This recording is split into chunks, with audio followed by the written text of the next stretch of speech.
नमस्कार, आदाब, सत श्री अकाल। स्वागत है आप सभी का आपके अपने YouTube चैनल में। आज मैं आप सबके जीके की एक बहुत इम्पोर्टेंट क्लास लाई हूँ। इस क्लास में महात्मा गांधी जी से जुड़े, इसके साथ साथ गांधी युग से जुड़े जितने भी इम्पोर्टेंट क्वेश्चन बन सकते हैं उन सारे पॉइंट को डिस्कस करेंगे। क्लास आपके एग्जाम के लिए बहुत ही इम्पोर्टेंट है। अगर आप वीडियो एग्जाम की, एसएससी के एग्जाम की, आरओ की, सुपर टेट की, केवीएस जिस भी एग्जाम की तैयारी कर रहे हैं, अगर उसमें जीके और करंट से क्वेश्चन आता है तो क्लास बहुत ही हेल्पफुल होगी। ओके, तो चलिए डिस्कस करते हैं। महात्मा गांधी जी का पूरा नाम था मोहनदास करमचंद गांधी। इनका जन्म हुआ था 2 अक्टूबर 1869 को। इनके जन्म दिवस को अहिंसा दिवस के रूप में मनाते हैं। इनके पिता का नाम करमचंद गांधी या काबा गांधी भी था। माता का नाम पुतलीबाई था। इनके पत्नी का नाम क्या था? कस्तूरबा गांधी। ये बहुत ज़्यादा इम्पोर्टेंट नहीं है लेकिन आपको पता होना चाहिए। गांधी जी के पुत्र कौन थे? 4 पुत्र थे। एक गांधी जी की शिष्या का नाम कौन था? मीराबेन। मीराबेन इनकी गांधी जी की शिष्या थी। एक्सपेरिमेंट विद ट्रूथ या सत्य के साथ मेरे प्रयोग गांधी जी की ऑटोबायोग्राफी है। इससे क्वेश्चन पूछे ही जाते हैं। इनकी मृत्यु कब हुई थी? 30 जनवरी 1948 को हुई थी। इनकी मृत्यु दिवस को हम शहीद दिवस के रूप में मनाते हैं। 30 जनवरी को हम शहीद दिवस के साथ साथ कुष्ठ रोग निवारण दिवस के रूप में भी मनाते हैं। इंपॉर्टेंट है, ध्यान रखिएगा। गांधी जी के समाधि स्थल कौन से है? राजघाट। देखो, गांधी जी के चित्र किसमें बना हुआ है? नोटों में। जिसके पास होते हैं नोट करता है वही राज। तो गांधी जी की समाधि स्थल कौन सी है? राजघाट। ध्यान रखिएगा। ओके, हर एक पॉइंट को किसी न किसी तरीके से रिलेट करिए। जीके का इतना बड़ा सागर है लेकिन आपको देखना होगा कि आपका एग्जाम पैटर्न क्या है, क्वेश्चन कहाँ से पूछे जाते हैं, किस तरीके से क्वेश्चन पूछे जाए। गांधी जी के राजनीतिक गुरु अगर पूछेगा तो गोपाल कृष्ण गोखले हैं। गांधी जी को महात्मा किसने बोला था? तो गांधी जी को महात्मा बोला था आपके रविन्द्रनाथ टैगोर ने। रविन्द्रनाथ टैगोर को किस रचना के लिए पुरस्कार मिला था साहित्य का? रविन्द्रनाथ टैगोर को गीतांजलि के लिए अवार्ड मिला था। क्लियर? रविन्द्रनाथ टैगोर ने गांधी जी को महात्मा बोला था। तो गांधी जी ने रविन्द्रनाथ टैगोर को गुरुदेव की उपाधि दी थी। रविन्द्रनाथ टैगोर ने किसकी स्थापना की थी? शांति निकेतन की स्थापना रविन्द्रनाथ टैगोर ने की थी। अमार सुमार बांग्ला गीत की रचना भी रविन्द्रनाथ टैगोर ने की थी। अमार सुमार बांग्ला गीत की रचना कब हुई थी? 1905 में। 1905 में जब बंगाल विभाजन हुआ था तो अमार सुमार बांग्ला गीत की रचना की थी। इसके साथ साथ बंगाल विभाजन के विरोध में स्वदेशी आंदोलन और बहिष्कार प्रस्ताव स्टार्ट हुए थे। स्वदेशी आंदोलन और बहिष्कार प्रस्ताव को चलाने के तरीकों को लेकर ही कांग्रेस में बहुत ज़्यादा क्या हो गया था? मतभेद हो गया था। इसलिए कांग्रेस आपके 2 दलों में बढ़ जाती है, गरम दल और नरम दल। गरम दल नरम दल में विभाजन कब होता है? 1907 में। 1907 में जैसे सूरत अधिवेशन होता है, सूरत अधिवेशन में कांग्रेस 2 दलों में बढ़ जाती है, गरम दल और नरम दल में। 1907 के सूरत अधिवेशन की अध्यक्षता किसने की थी? कमेंट सेक्शन में आंसर लिखिएगा। ओके, इसके बाद इनका पैचअप कब होता है? 1916 का जो लखनऊ समझौता होता है, इसमें गरम दल नरम दल इसके साथ साथ कांग्रेस और मुस्लिम दोनों का क्या होता है? पैचअप हो जाते हैं, मतलब ये आपस में मिल जाते हैं। 1916 के लखनऊ अधिवेशन की अध्यक्षता किसने की थी? अंबिका चरण मजूमदार ने की थी। हो सकता है आपको एक साथ बहुत सारी इन्फॉर्मेशन लग रही हो लेकिन इस तरीके से ही रिवीजन करना है। देखिए, अगर आप यूट्यूब में मेरी किसी भी की क्लास देख रहे हैं, अगर आप इस टॉपिक को इससे ज़्यादा कम टाइम में रिवाइज कर पा रहे हैं तो क्लास देखने की ज़रूरत नहीं है। अगर आप गांधी युग को 15 मिनट में खुद से पूरा रिवाइज कर पा रहे हैं तो आपको क्लास देखने की ज़रूरत नहीं है। लेकिन अगर आप 15 मिनट में नहीं कर पा रहे हैं, 15 मिनट में उससे ज़्यादा चीज़ें आपको रिवाइज कराए, तभी तो किसी के क्लास देखने का फ़ायदा है ना। बाकी हर नोट्स हर चीज़ है तो बुक में। अब चलिए आगे पढ़ते हैं। गांधी जी इंग्लैंड कब गए थे? गांधी जी इंग्लैंड गए थे आपके 1888 में। वहाँ से 91 तक ये कहाँ पे रहते? इंग्लैंड में रहते। महात्मा गांधी भारत कब आए थे? 9 जनवरी 1915 में महात्मा गांधी भारत आए थे। इसलिए हम क्या मनाते हैं? 9 जनवरी को हम प्रवासी भारतीय दिवस के रूप में मनाते हैं। क्लियर? इसके बाद जब महात्मा गांधी आए थे तो उस टाइम पे क्या हो रहा था? प्रथम विश्व युद्ध चल रहा था। तो प्रथम विश्व युद्ध में इन्होंने भारतीय सैनिकों को बहुत ज़्यादा अंग्रेजी सेना में भर्ती होने के लिए प्रोत्साहित किया। इसीलिए इन्हें क्या होता है? भर्ती कराने वाला सार्जेंट भी कहा जाता है। अब जब इन्होंने अंग्रेजों को बहुत साथ दिया तो अंग्रेजों ने क्या किया था? इन्हें केसर ए हिंद की उपाधि प्रदान की थी। क्लियर? आगे देख लेते हैं। नेक्स्ट पॉइंट है कि सत्याग्रह का प्रथम प्रयोग कब किया था।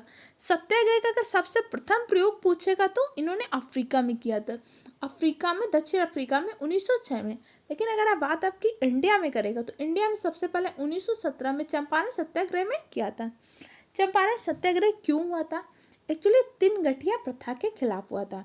तीन गठिया प्रथा क्या होती है? तीन गठिया प्रथा में क्या होता था कि जो जमींदार होते थे या अंग्रेज होते थे, किसानों को क्या करते थे, एक अग्रिम पैरोगी देते थे। इंपॉर्टेंट पॉइंट है, समझ लीजिए।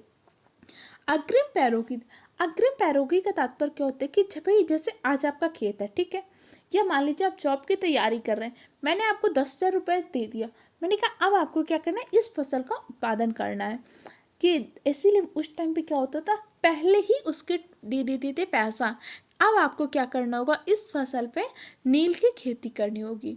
अब किसान नील की खेती करने से क्यों डर रहे थे, उन्हें तो पहले पैसा। एक्चुअली नील की खेती में क्या होता था, 3 से 4 साल अगर आप खेती कर लेंगे वो जमीन बंजर हो जाती थी, फिर उसमें किसी भी चीज़ का उत्पादन नहीं किया जा सकता था। इसीलिए तिनकटिया प्रथा का विरोध किया जा रहा था। इसीलिए 1917 में चंपारण सत्याग्रह हुआ। 1918 में आपका क्या होता है, खेड़ा सत्याग्रह होता है। अहमदाबाद का मिल मजदूर आंदोलन भी होता है। महात्मा गांधी का भारत में प्रथम जन आंदोलन कौन सा था? असहयोग आंदोलन। जन आंदोलन का तात्पर्य क्या? महात्मा गांधी की इस आंदोलन में जनता ने बढ़ चढ़कर भाग लिया था, बहुत सारी महिलाओं ने भी इसमें भाग लिया था। क्लियर हो क्या? प्रथम किसान आंदोलन पूछेगा, चंपारण सत्याग्रह प्रथम किसान आंदोलन था। महात्मा गांधी ने पहली बार भूख हड़ताल कब की थी? महात्मा गांधी ने पहली बार भूख हड़ताल जब अहमदाबाद का मिल मजदूर आंदोलन कर रहे थे ना, वहाँ पे पहली बार भूख हड़ताल की थी। छोटे छोटे पॉइंट है लेकिन समझ लीजिएगा। भूख हड़ताल पूछेगा तो अहमदाबाद के मिल मजदूर आंदोलन में। सत्याग्रह का सर्वप्रथम प्रयोग किया था दक्षिण अफ्रीका में, लेकिन भारत में सत्याग्रह का सबसे पहला प्रयोग किया था इन्होंने चंपारण सत्याग्रह में। क्लियर हो गया? इतने पॉइंट आपको समझ में आ गए? अब आगे की क्लास में डिस्कस कर लेते हैं इसके अलावा क्या होता है। इसके अलावा क्या होता है, सबसे पहले दांडी यात्रा। दांडी यात्रा कब से कब तक चलती है? दांडी यात्रा आपकी 12 मार्च से 6 अप्रैल 1930 तक चलती है। इस पॉइंट को ध्यान रखिएगा। दांडी यात्रा से क्वेश्चन अक्सर एग्जाम में पूछे जाते हैं। मार्च 1930 में गांधी और इरविन के बीच में गांधी इरविन समझौता भी हुआ था, जिसे हम दिल्ली पैक्ट के नाम से जानते हैं। 7 अप्रैल 1934 को महात्मा गांधी ने क्या कर दिया था, सविनय अवज्ञा आंदोलन को समाप्त कर दिया था। हरिजन सेवक संघ की स्थापना किसने की थी? महात्मा गांधी ने की थी। कब की थी? 1932 में। 1932 में ही महात्मा गांधी और डॉक्टर बी.आर. अम्बेडकर का मध्य क्या होता, पूना पैक्ट हुआ था। पूना पैक्ट कहाँ पे हुआ था? तो पूना पैक्ट आपकी यरवदा जेल में होता। यरवदा जेल आपके पुणे में स्थित है। और अभी हाल ही में कुछ टाइम पहले यरवदा जेल से जेल पर्यटन योजना स्टार्ट की है। जेल पर्यटन योजना क्या है? उन जेलों को जाके आप भ्रमण कर सकते हैं जहाँ पे हमारे बहुत ही महान क्रांतिकारी शहीद वहाँ पे रहे। जैसे महात्मा गांधी जी कहाँ पे रहते हैं, और वहाँ पे यरवदा जेल में रहते हैं। यरवदा जेल महाराष्ट्र के पुणे में स्थित है। ऐसे बहुत सारी जेलों का आप जाके भ्रमण कर सकते हैं। ये योजना किसने स्टार्ट की है? महाराष्ट्र सरकार ने की है। क्लियर? आगे देख लेते हैं। यरवदा जेल कहाँ पे स्थित है? यरवदा जेल आपके पुणे में स्थित है। क्रिप्स प्रस्ताव, क्रिप्स प्रस्ताव कब आया था? 1942 में आया था। क्रिप्स प्रस्ताव को महात्मा गांधी ने क्या बोला था? पोस्ट डेटेड चेक बोला था। क्रिप्स प्रस्ताव में क्या बोला गया कि अब हम भारत से कहा गया कि भाई आप हमारा द्वितीय विश्व युद्ध में साथ दे दीजिए, और हम भारत को क्या कर देंगे, डोमिनियन स्टेट का दर्जा दे देंगे। लेकिन अब 1942 तक कहा गया था कि अब हमें डोमिनियन स्टेट चाहिए ही नहीं, अब हम भारत को पूर्ण रूप से स्वतंत्र कराना चाहते हैं। इसीलिए गांधी जी ने क्रिप्स प्रस्ताव को पोस्ट डेटेड चेक कहा था। भारत छोड़ो आंदोलन कब स्टार्ट हुआ था? 8 अगस्त 1942 को भारत छोड़ो आंदोलन स्टार्ट हुआ था। इसे अगस्त क्रांति, इसी दौरान करो या मरो का नारा दिया था गांधी जी ने।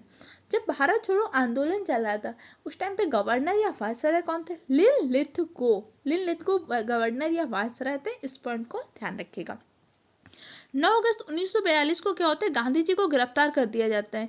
और जब गांधी जी गिरफ्तार हो जाते हैं तो इन्हें पूना के आगा खा के पैलेस में रखा जाता है। 1931 में जो द्वितीय गोलमेज सम्मेलन हुआ था उसमें गांधी जी ने भाग लिया था। गांधी जी ने सिर्फ एक गोलमेज सम्मेलन में भाग लिया था, वो था द्वितीय गोलमेज सम्मेलन जो 1931 में हुआ था। ऐसा कोई व्यक्ति जिसने तीनों गोलमेज सम्मेलन में भाग लिया हो, doctor B R Ambedkar. Doctor B R Ambedkar ने तीनों गोलमेज सम्मेलन में भाग लिया था। ओके, द्वितीय गोलमेज सम्मेलन में जब गांधी जी भाग लेने गए थे तो किससे गए थे? MS राजपूता नामक जहाज से गए थे। ज़्यादा इंपॉर्टेंट नहीं है लेकिन ध्यान रख लीजिएगा। 1934 में गांधी जी ने क्या कर दिया था? कांग्रेस से त्यागपत्र भी दिया था। इंपॉर्टेंट है, ध्यान रखिएगा। अच्छा ये बताइए, भारत की कांग्रेस की पहली महिला राष्ट्रीय अध्यक्ष कौन थी? तो कांग्रेस की पहली महिला थी अध्यक्ष थी आपके एनी बेसेंट। लेकिन क्या पूछेगा अगर पहली भारतीय महिला अध्यक्ष कौन थी, तो इसका आंसर आप कमेंट सेक्शन में दीजिएगा। कलकत्ता के नहोली में क्या हुआ था? स्वतंत्रता जब मिली थी 15 अगस्त 1946 को, 15 अगस्त 1946 को गांधी जी कहाँ पे थे? गांधी जी कोलकाता के नोआखली में थे। और 30 जनवरी 1948 को गांधी जी की बिरला भवन दिल्ली में नाथूराम गोडसे के द्वारा हत्या कर दी गई। गांधी जी से जुड़े जितने भी इंपॉर्टेंट फैक्ट्स बन सकते थे हमने बहुत शॉर्ट में और डिस्कस कर लिया। इस वीडियो को कई बार देखिएगा, बस इसको सुनते जाइएगा, आपको सारी चीज़ें रट जाएंगी। वीडियो कैसा लगा इसका फीडबैक कमेंट सेक्शन द्वारा दीजिए। जल्दी मिलते हैं नेक्स्ट क्लास में।